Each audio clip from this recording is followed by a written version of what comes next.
YouTube channel and what it seems to be like ages or a century or so. I don't fucking know. So you're all probably wondering, when is Jaysha gonna post a video? When is she gonna post a singing video? What about that snap crack video she said she was gonna post? It is coming. Oh my god. Y'all know I'm a procrastinator. So basically this is a video telling you about my experience that I had at Memphis Mental Health Institution. As most of y'all know, and most of some of y'all don't know, recently I tried to commit suicide. Yes, shocker. I have been going through some things, if I'm being honest. I may come off as a warm, fuzzy person and loving and caring to other people, but on the inside, I'm dealing with things with myself as well. So in doing so, I got depressed, I got anxiety, I was stressed, overwhelmed, very suicidal. It wasn't the first time I honestly have tried to commit suicide. I can say with the help that I have gotten, I feel a bit better with the medicine that I've gotten and everything like that, and my discharge paper and meds and shit. It was not fun. When I first went in, at first I was gonna go, campus police sent me to Lakeside, and I guess my insurance wasn't covering it enough.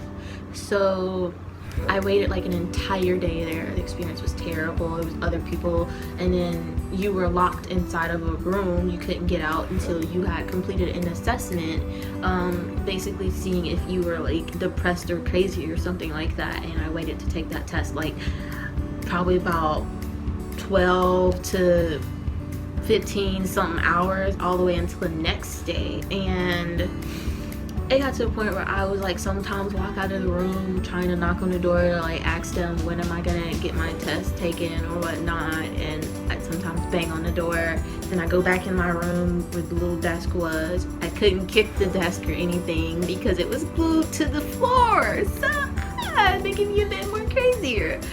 And then I was very hungry, and I asked like 2 or 3 times if they can give me something to eat. I started to eat the paper.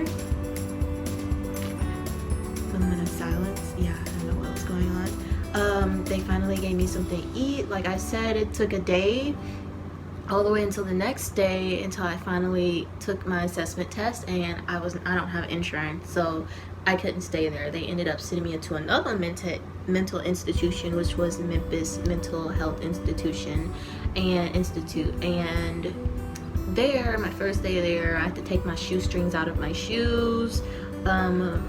Everything else had to be taken up, my phone and stuff like that. The only thing I could keep was, I couldn't even keep my lotion or anything like that. They had to hold it back there for shower time, and I was scared. I was scared out of my freaking mind.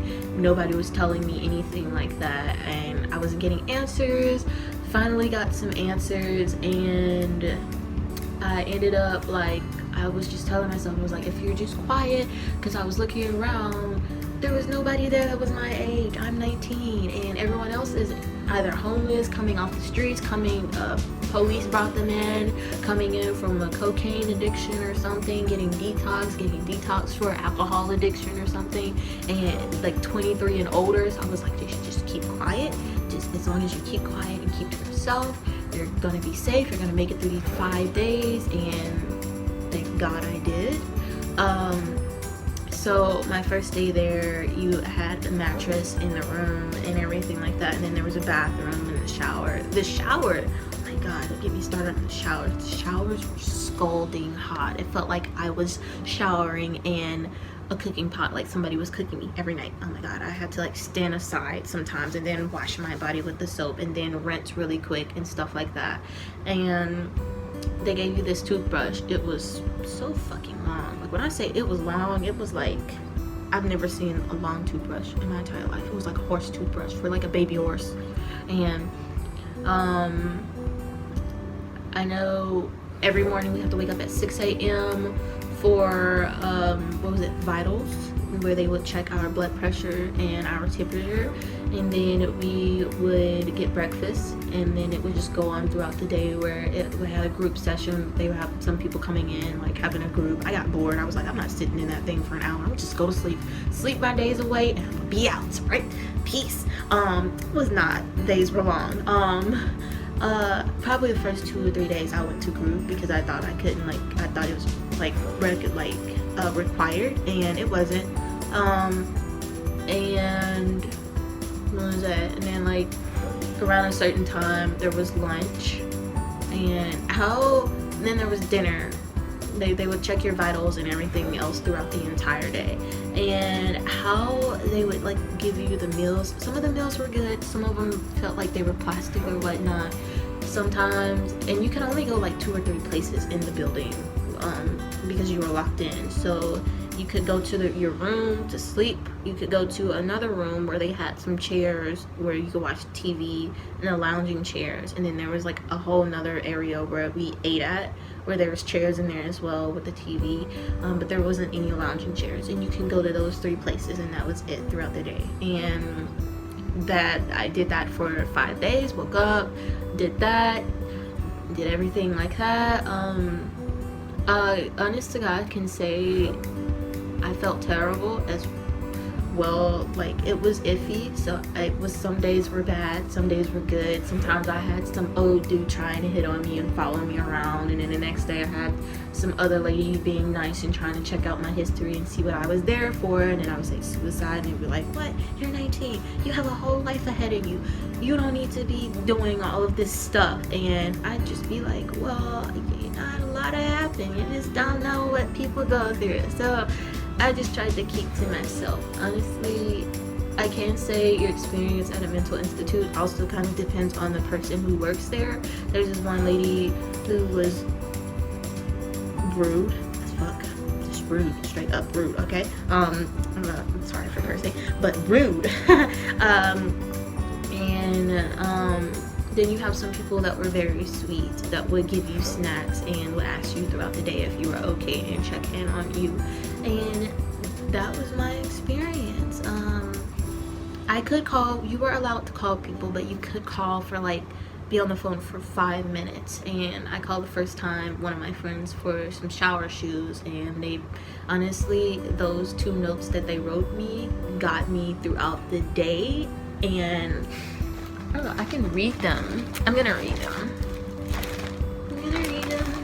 And this shout out to my friends for these notes, because y'all got me through this. Evan, Lana, Catherine, other peeps, Jasmine.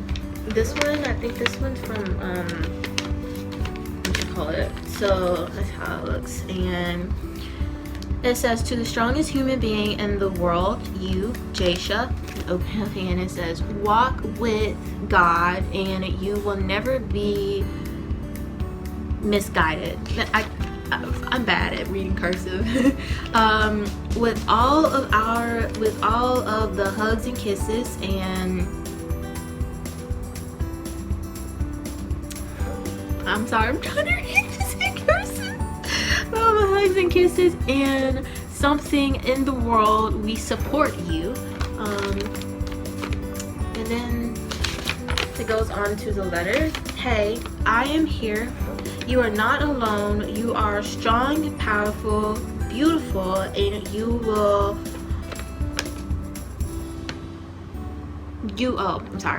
overcome this. Always remember, you have a spot here in my heart. If you ever feel lost, I'll have marshmallows and passion fruit drinks.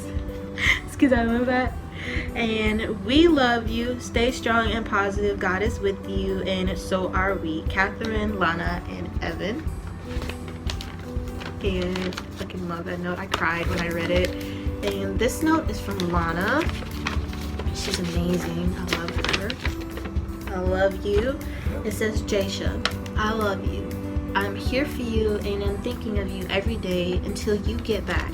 I've never met someone so bright and caring and so lovely. You are a ray of sunshine to everyone you meet. I am so happy I met you. You are happiness. You are joy. You are love. Remember your big heart. I love you. You will get through this. Please stay strong. And then she put her number on there if I needed anything. Then she said, I love your beautiful face and smile and heart and personality. You are loved. You are loved. Loved by so many people. You bring joy and sunshine and smiles to every human being you meet. Don't let that light burn out. I love you so much, beautiful girl. You will get through this. You are capable of getting through this. And I love you, Lana.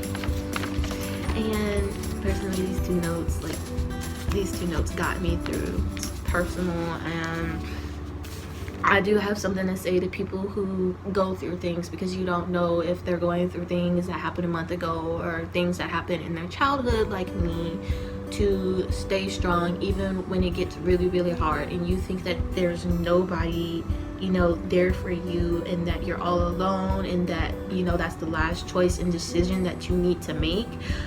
Don't do it. Just take a breath, breathe.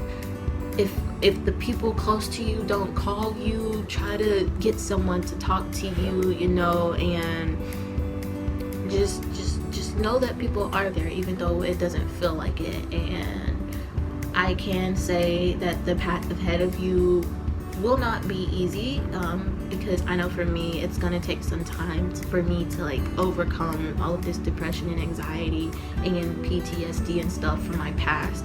Also, everything that's built up on top of it that happened in the future will happen. It's gonna take a while for me to get over it. I can say that I have people here who are helping me. I want to thank everybody for helping me and being there for me and through this hard time, this tough time. Oh my god, college has been so fucking stressful. That noise that you just heard is my air conditioner. It makes that sound. Apparently it does that in everybody's room, only when it is on cold air. But my video is coming out, snack crate video. I have a lot of schoolwork to catch up on, so it will probably be coming out in 2 weeks. Y'all just gonna have to wait. I'm sorry. Just gonna hit me up. Just blow my phone up, I guess. Blow up my YouTube channel. Like, when you gonna put the video up? When you gonna put the video up? When you gonna put the video up? Okay. I know I wrote some songs. I wrote this slam poetry poem about my past to help me, because I couldn't talk to the therapist, so I wrote the slam poetry for her. But I'm gonna share that with you guys. I'm just gonna be more in tune with you guys more, and I hope that this has helped you get caught up with in Jacer's life and what she has been going through and everything. And I love you guys so much, and I hope you have a wonderful, beautiful, blessed night and beautiful, blessed day, next day, or anything like that.